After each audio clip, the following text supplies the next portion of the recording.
Goodbye to Osama bin Laden. And it was an interesting day, certainly, at the White House yesterday. We spoke with Daniel Stone from Newsweek magazine a little bit earlier. He said the president left the White House to play golf at 9:42 in the morning, got to the Andrews Air Force Base about 25 minutes later, and then ended his game after only 9 holes, went back to the White House at about 2 o'clock. That's 2 hours before the attack on bin Laden appears to have occurred, because it happened in early morning in Pakistan. And according to the Wall Street Journal, the attack on the compound happened at about 1:10 a.m. local time, which would have been 4:10 p.m.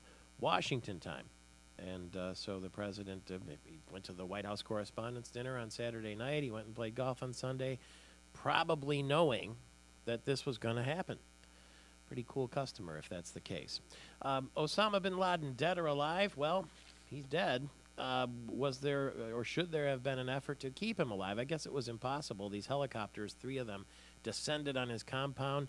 American forces, Navy SEALs, got out. There was a firefight that ensued. Osama tried to use a human shield, from what we understand, a woman, and that didn't work, and he got a bullet in the brain. Professor Raymond Tanter, who was on President Reagan's National Security Council and was with the University of Michigan, now with Georgetown University, joined me a little bit earlier, and I asked him, is it better off that Osama is dead, or should it would have been a better scenario to get him alive? Here's what he said.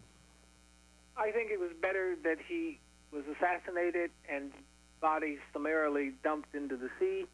Why? Because where would you send him? And if you did find a place, then that would have been that would have become hallowed ground for Islamist terrorists, and that's not a good idea, Michael Patrick. Yeah, and there will be no shrine, obviously, no place that people can rally to, because his body was dumped in the ocean shortly after, and also in keeping with Islamic customs. Americans around the world being warned this morning to exercise caution due to the threat of possible retaliation for the death of Osama bin Laden. The State Department says there's an enhanced potential for anti-American violence. Citizens who are in areas where there's a potential for that kind of violence should avoid mass gatherings, limit your travel outside of your homes. Some people were curious to know what the reaction in Dearborn, Michigan was going to be, and we're told that there were people honking horns and celebrating the fact that Osama bin Laden is dead and already buried. This news coming last night to Interrupted Network Television at about 10:30. Some people were joking, isn't The Apprentice on at that time? The president decided to preempt Donald Trump.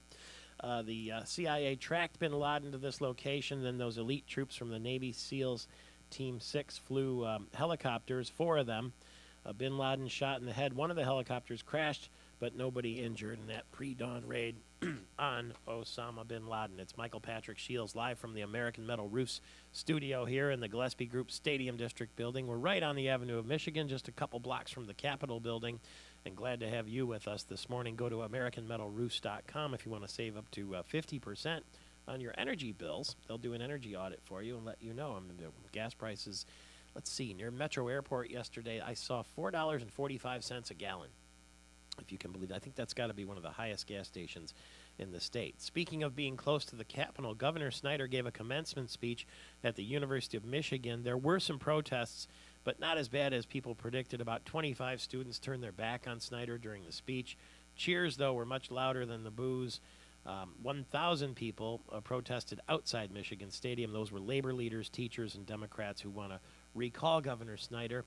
And speaking of the recall, petition language has been approved for a group seeking to recall him. Michigan United says they know it's an uphill battle, but they're hoping to get the signatures together, 807,000 of them by July 1st. That takes money and effort, and of course it takes people willing to sign the petition. They were celebrating in New York yesterday. They were celebrating Washington, D.C., a worldwide reaction to the assassination, if you will, of Osama bin Laden, who was living in sort of a luxury security compound in suburban Pakistan. More coverage this morning and more news, too. The Tigers were swept this weekend. Yeah, swept by the Cleveland Indians in Cleveland, and they are on a 6-in-a-row skid. Michigan State had their spring game. All went well.